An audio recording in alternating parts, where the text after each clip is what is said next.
My name is Stephen Nguyen, and thank you for viewing my project.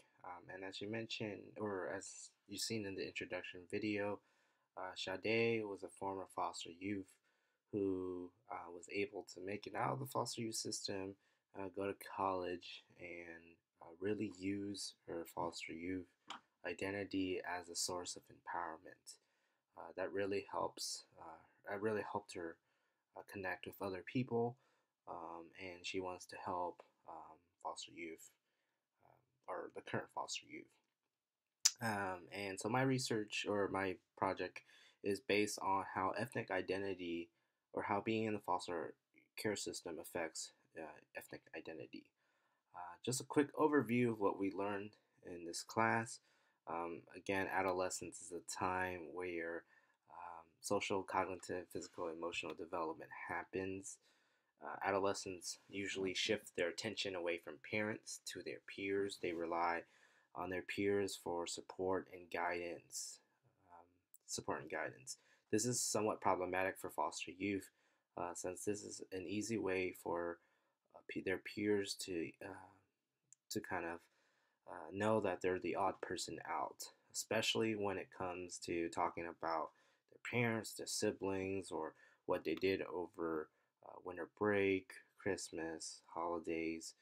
This is a time where foster youth sometimes don't really have that sense of the sense of a home or a connection to a peer to make the holidays much enjoyable. On that note, happy late Thanksgiving.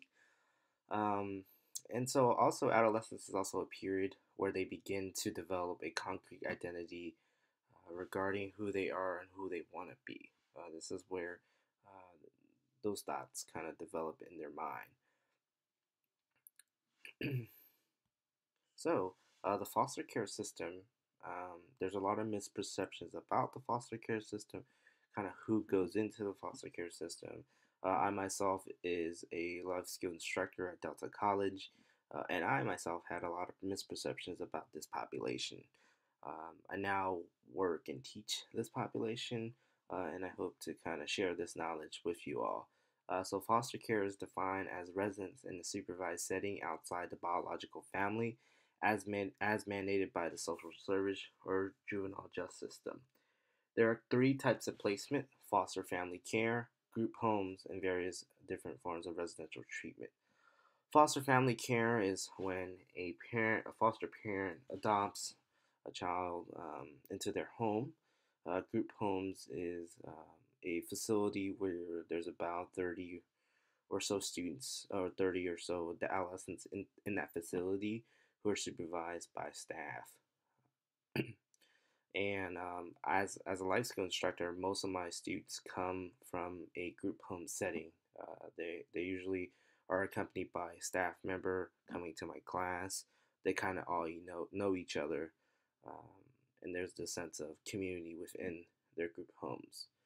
Foster care is often recommended when there are stressful family circumstances that endanger the child, or the biological parents are deemed unable to care for the child. So, things such as abuse, neglect, substance abuse from the parents, homelessness are kind of common reasons why uh, foster youth or youth are referred to foster care, so that the state can take care of these youth. So here's some statistics of the foster care system. As of 2000, I know it's kind of late, but this is what I found. The U.S. Census estimated that 280 million people live in the United States.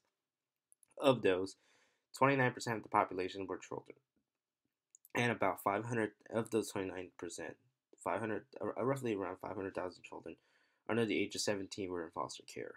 In 1980, this number was only 300,000. So you can see there's a big increase in the foster youth population. And there's also more awareness of foster youth.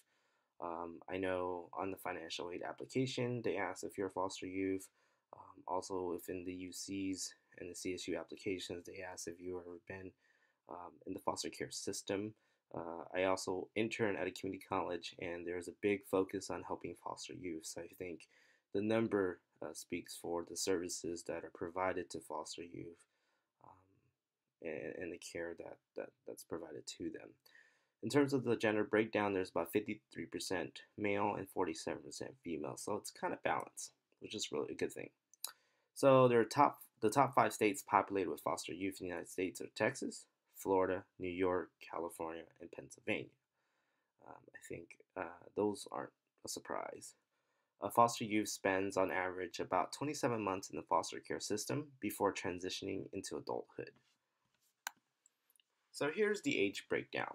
So a quarter of the youth are 5 and under who are currently placed in the foster care system. The other quarter, 25%, is older adolescents, 16 and over. And about 50 or 49% are those in middle adolescence, roughly around 11 to 16, but the data says 19 years old. So here's the racial breakdown of the foster care system. Uh, I'm not surprised by this, but there's a disproportionate people of color in the foster care system. African American represents 37% of the foster care system. However, they only represent 15% of the United States population. So why is that? There are more African American youth in the foster care system when there's only 15% here in the United States. That's the million-dollar question. On the other hand, European Americans represent 61% of the U.S., with only 39% of them in the foster care system. The other numbers are 19% are Hispanic and 9% are other races, such as Native American and Asian.